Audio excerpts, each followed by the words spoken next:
Bien, una se animó a denunciar estos abusos que se cometían en un local comercial, como ustedes lo acabamos de decir, que estaba preparado por el autor para cometer abusos. ¿Cómo es esto? Sí, el lugar, él lo había acondicionado, había colocado pequeñas trampas en determinados lugares. Escondites. Escondites, ahí está, escondites donde se aprovechaba de algunas cuestiones que había dejado allí ocultas, y también se aprovechaba de sus empleadas. Insistimos, una hizo la denuncia, pero son varias. Lugares, se lo adelanto, lugares donde no llegaba la cámara de seguridad o las cámaras de seguridad del lugar. Puntos ciegos. Lo que hablan es de abusos que se cometían en los puntos ciegos de las cámaras y de pequeños escondites donde este hombre aparentemente tenía escondidos preservativos, geles y otras cuestiones que él utilizaba para los abusos. Estaba todo estratégicamente dispuesto y había un punto en particular donde se producían los abusos con mayor frecuencia, según cuenta la denunciante y según han contado otras mujeres que se contactaron con la denunciante a partir de que ella lo hizo pública en sus redes sociales. Sí, exacto. Que hablan del terror que había a ir a limpiar el baño de la panadería. Por ejemplo, uno de los lugares, uno de los puntos ciegos. O de salir a hacer algún reparto junto al dueño, de hacer alguna entrega, algún delivery junto al propietario, que ahí lo ven, ya está detenido, en este momento está preso por pedido de la fiscal Bettina Lacchi, que es la que está llevando adelante esta investigación. Se lo detuvo a este panadero ante la primera denuncia. Sí. Pero la justicia ya está investigando los otros testimonios que hablan de más abusos. ¿Qué es lo que se cree? ¿Cuál es la hipótesis que tiene la justicia? Que este panadero se aprovechaba de la necesidad de trabajo de las empleadas. Un miserable. Que sabía que si alguna de ellas lo denunciaba, se iba a quedar sin trabajo. Y que él jugaba con esa relación de poder. Acá ninguna va a hablar, porque la que habla no recibe más el sueldo a fin de mes, no come más. Se queda sin trabajo. Una típica situación de abuso ahí está, de típica, poder, Ricardo. Típica, lo hemos vieja, visto tantas veces. Qué sé yo, exactamente, lo hemos visto muchas veces y lo siguen haciendo. ¿Por qué? Porque sigue habiendo gente, especialmente mujeres, con necesidades laborales, con necesidades de subsistencia, que buscan su sustento, trabajar para mantenerse, y se encuentran con esta clase de miserables, este tipo de miserables que se aprovechan de esas necesidades para hacer esto. No es una, son varias. Incluso, insisto con esto, varios lugares dentro del local, varios lugares, el pasillo que va a donde están los sándwiches, en fin, había varios lugares. Y además, Richard, hubo una permanencia en el tiempo de estas situaciones. No fue algo aislado. De hecho, la denunciante habla de situaciones que se repitieron a lo largo de meses y en las cuales ella sabía que ocurrían otras situaciones en paralelo y que ya habían ocurrido y que siguieron ocurriendo. Este es el tema. Se habla de una denuncia en concreto por el momento que tiene la justicia, claro, pero habría, y lo digo en potencial porque todavía no está judicializado, pero habría al menos 4 casos más de empleadas de esta confitería que sufrieron abusos sexuales en su lugar de trabajo, interrogatorios por parte de este hombre que tenían que ver con su vida privada. Vos tenés novio, vos, ¿cómo vivís? Vos, ¿qué te gusta hacer? Vos, tu físico esto, tu físico aquello, tendrías que ir al gimnasio, manifestaciones de este tipo, denigrantes de un empleador a cualquier mujer, pero mucho más cuando es su empleada, Ricardo. ¿Sabes una cosa, Rolo? Estamos en comunicación con la denunciante, justamente con la mujer que ha hecho la denuncia por la cual este hombre ahora está, la justicia tiene que responder acerca de su responsabilidad. Te saludamos, no vamos a dar el nombre. No, recordamos su identidad. Vamos a recordar su identidad, así que nos vamos a referir al caso y te saludamos y queremos conocer cuándo fue que hiciste la denuncia, la primera denuncia en este caso. Hola, ¿cómo están? Buenas tal? tardes. La denuncia la hice 2 años después de lo que sucedió, porque yo ingresé a trabajar en la panadería en el 2017. Ajá. Y la verdad me costó un montón juntar fuerzas para poder tomar la decisión de denunciarlo. Claro, no fue fácil hacerlo, me ¿Me imagino. escuchan bien? Sí, perfectamente. Sí, te perfecto. escuchamos. Te estaba diciendo que nos imaginamos que no fue fácil hacerlo, que debiste haber pasado por un proceso para llegar a tomar esa decisión, que es una decisión muy valiente, ¿no? Lo hiciste en la Justicia de La Plata.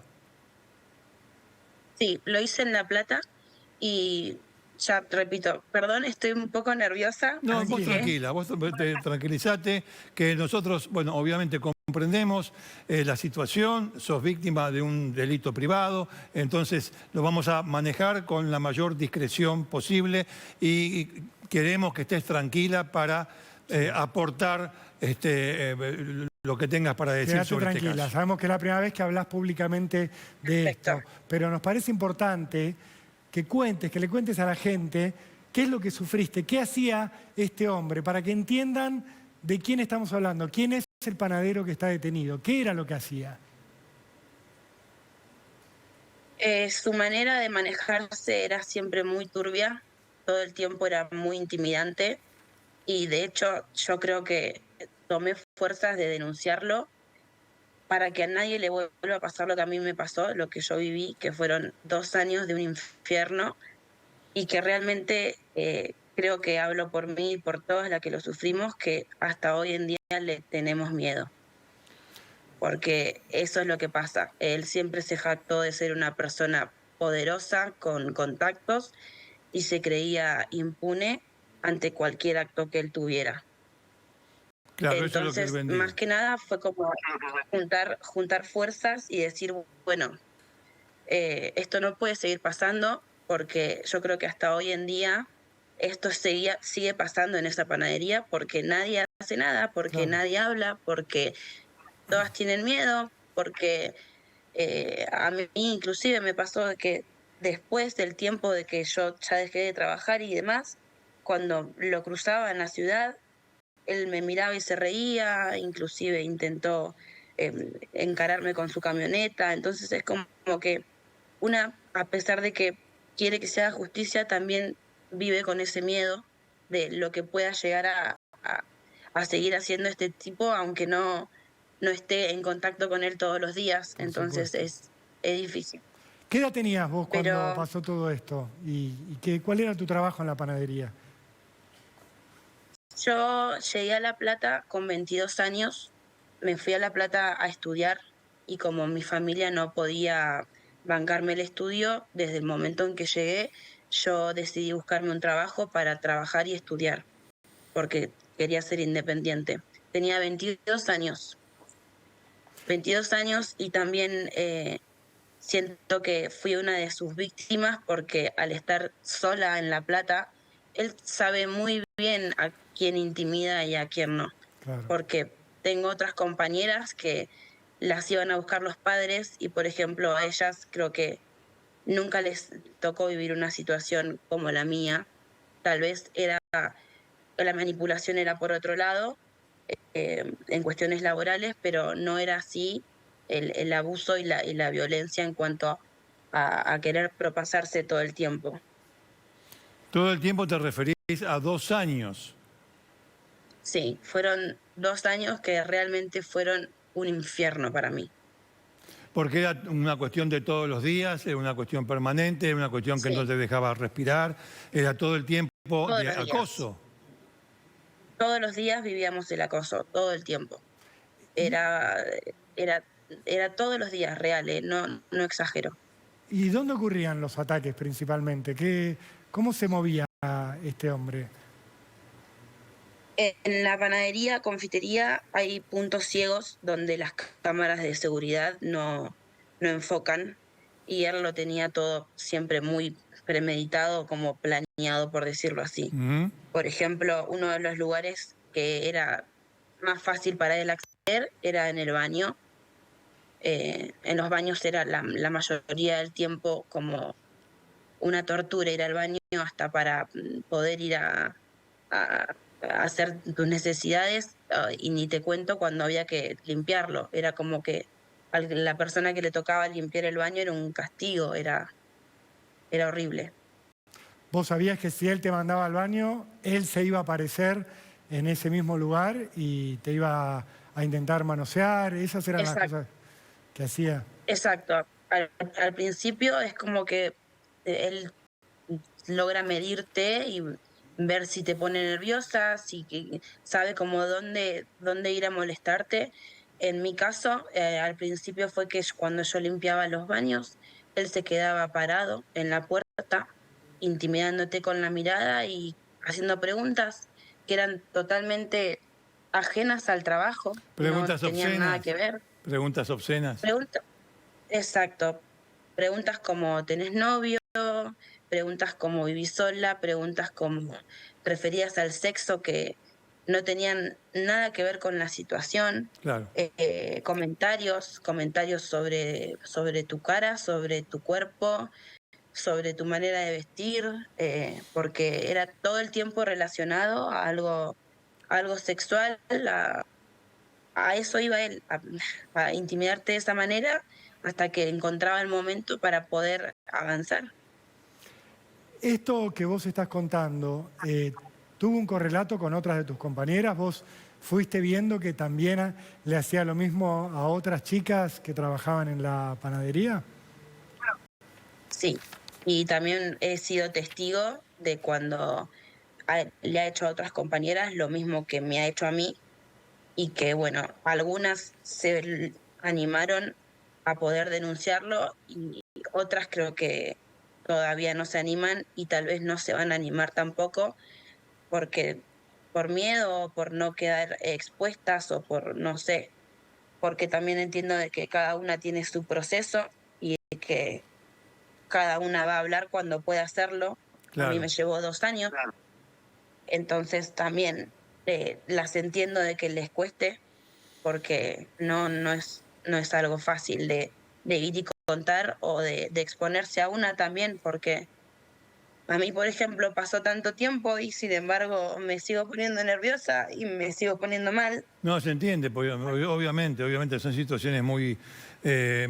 son situaciones hirientes y difíciles. Te quería decir, esta persona, ¿era dueño del local? ¿Era empleado del local? ¿Era encargado del local? ¿Qué era con relación al local? Es dueño, Ah, es es el dueño dueño de la directamente. confitería. Es el dueño, por lo tanto también se sentía tan impune, porque él No podía respondía ante hacer lo que nadie. quisiera ahí adentro, Ahí. tal cual, tal Ahí cual, dentro, digo, en el local, no respondía ante nadie. ante Y él nadie. pensaba que Y afuera tampoco iba a responder ante nadie, hasta ahora. exacto, exacto. Hasta él mismo se nos reía y decía que hagamos lo que queramos, total, a él su abogado siempre lo iba a salvar, porque no solamente o sea, tiene actitudes así de abuso, sino que también el maltrato laboral era tremendo, tremendo. Y esto también hay muchas chicas que lo pasaron, que tal vez iban a hacer una prueba por semana si no les pagaban, o no sé, tan simple como que a veces no nos dejaban ni siquiera tomar agua. Era, Todo tipo de realmente era un explotación. infierno. Todo tipo de Sí, una explotación. explotación. Y yo creo que la confitería está conocida por justamente estos malos tratos. O sea, esto no es nuevo, esto no es de ahora. Ujú. ¿Y vos, qué fue lo que te terminó decidiendo a, bueno, ahora voy a hablar? Yo sé que hay una intención de que esto no le ocurra a más chicas, pero ¿cómo lograste rehacerte para poder ir a hacer la denuncia?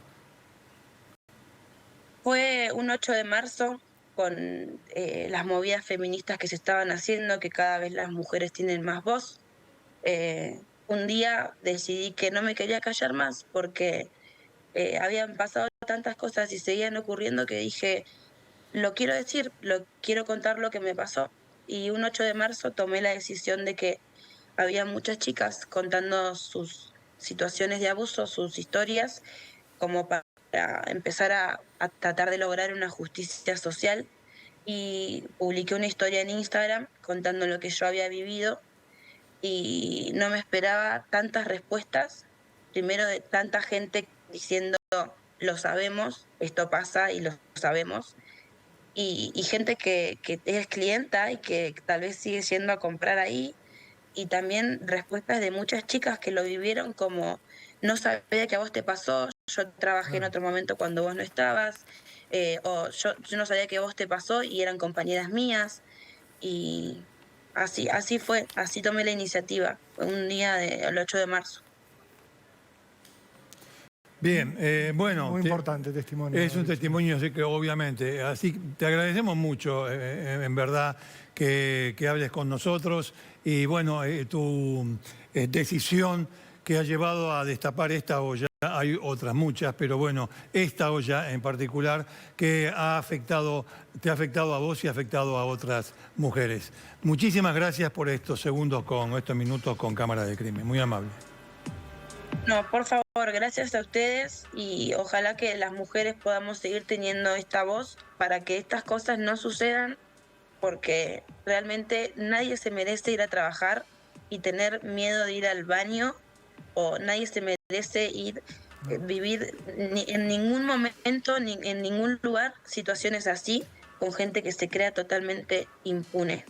De tener la plena seguridad que en Cámara de Crimen, y tenemos 9 años para demostrarlo, estos tipos de situaciones justamente no nos son ajenas, al contrario, las ponemos al aire y tratamos de que tengan un camino judicial hasta llegar al final, sea el que fuese.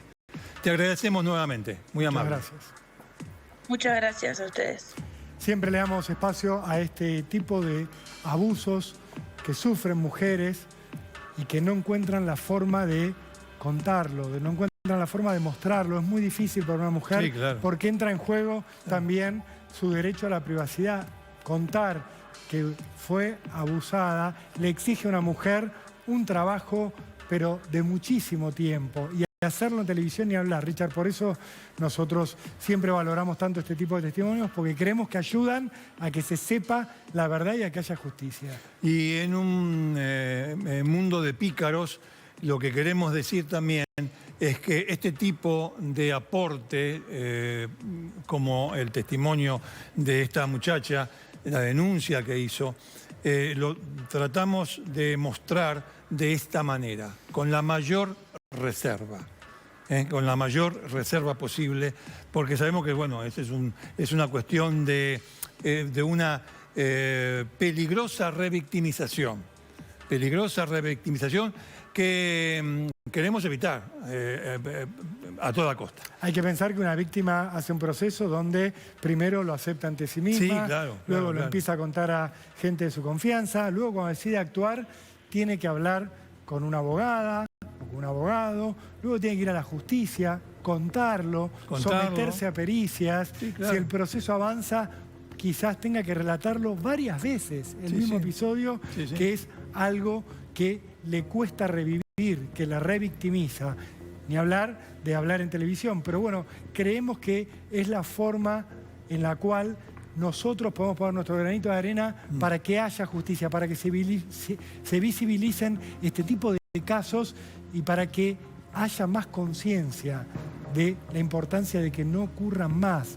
Mujeres que van a tratar de ganarse la vida con un trabajo honesto y que se encuentran con un deshonesto que se aprovecha de que es quien paga el sueldo, se aprovecha de que es quien da las órdenes dentro de un negocio porque es el dueño. Y no lo hace con una, lo hace como un modus operandi. Hay una forma de actuar, hay una costumbre arraigada en el tiempo que le permite a él ir identificando a las víctimas, saber cuál puede llegar a ser más vulnerable porque está sola, porque no tiene contactos, porque la ciudad le resulta agreste, porque su familia está en otro lado, porque no tiene novio, por la circunstancia que fuera. El depredador sexual siempre sabe dónde puede atacar con menos riesgo de terminar preso. Acá por suerte se equivocó, porque se encontró con una mujer que logró hacer el proceso, la entereza para poder hacer la denuncia. Pero siempre se repiten los patrones en los agresores. Exactamente. Y además un explotador laboral. Sí. Además, un explotador laboral, que no es una cosa menor. No estoy poniendo una cuestión a la misma altura de otra. No sé, no es esa la cuestión, no es ese el tema, no tiene nada que ver. Sí tengo que decir que además de ser un presunto abusador, todavía no se expidió la justicia, un presunto abusador, en hechos reiterados, posiblemente si se suman más denuncias con más de una mujer, además, yo diría que con muchas de ellas era un explotador laboral. Sí, Richard. Que es otra forma de ser un canalla y un miserable. Sí. Es otra forma. Estamos en comunicación, sí, Richard, dale, con Lucía Carabelos, que es la abogada, Sofía Carabelos, perdón, la abogada que representa a la víctima con la cual acabamos de hablar. Sofía, muchas gracias por este momento con Cámara del Crimen. Ricardo Canaletti y Rolando Barbano, te saludamos y te queríamos preguntar sobre lo que hay en este expediente contra el hoy detenido. ¿Cuántos testimonios se han logrado sumar, además de la valiente denuncia que hizo la joven a la que representás? ¿Ya hay más denuncias? ¿Están en vías de obtenerlas? ¿Cómo va la causa? Bueno, como dijo la persona que yo represento, se hizo la denuncia en abril del año pasado y desde entonces se fueron recolectando distintos testimonios. Algunos de esos testimonios son de chicas que efectivamente también trabajaron o al mismo tiempo o en otro momento en la misma panadería y que denunciaron, además de cuestiones vinculadas a esta causa, cuestiones propias, ¿sí? Sí sucedió que muchas pretendieron mencionar que no iban a instar la acción. Esto significa la posibilidad de hablar sobre lo que pasó sin que se inicie un expediente. Claro. Justamente por esta sensación que se mencionaba recién, ¿no? El miedo. De hecho, hay 2 personas que pidieron declarar bajo reserva de identidad. Es mucha la relación, la diferencia de relaciones de poder que hay entre estas empleadas o ex trabajadoras, muy jóvenes en su mayoría, y esta persona que, bueno, digamos, tiene otro estándar de vida, tiene otros recursos económicos, judiciales, que hacen que efectivamente uno se sienta en una disparidad. Y esa disparidad, cuando no es mediada por la justicia, genera, digamos, esta situación de temor. Se juntaron entonces a la respuesta concreta, se juntaron varios testimonios de mujeres que dieron cuenta de su situación particular, además de declarar en relación al hecho que se investiga. En los procedimientos que se hicieron en la confitería, ¿se lograron encontrar pruebas que comprometen todavía más al dueño, a este hombre que está detenido, y que pueden llegar a ayudar a cimentar lo que están contando los testigos y la propia denunciante? Sí, en parte, y en parte no, porque llegamos tarde también al proceso, porque, digamos, estos hechos, como te decía, ocurrieron entre el 2017 y 2019, la denuncia se hace en el 2022 y el allanamiento llega en el 2023. Claro. Todo esto, digamos, hace que quizás muchas de las pruebas aparezcan un poco distorsionadas de la fecha en la cual se sucedieron los hechos.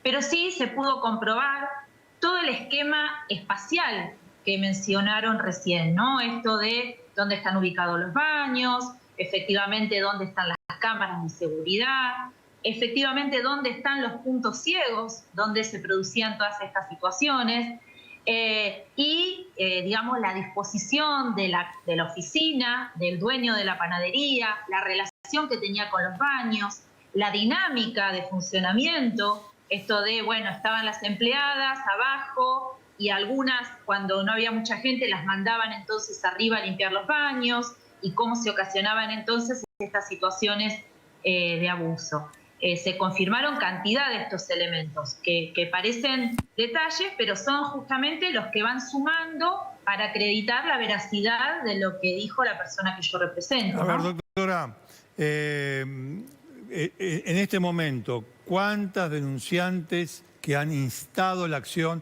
Ahora vamos a aclarar lo que significa instar la acción. ¿Cuántas denunciantes que han instado la acción hay? Hay 2 más. 3 en total.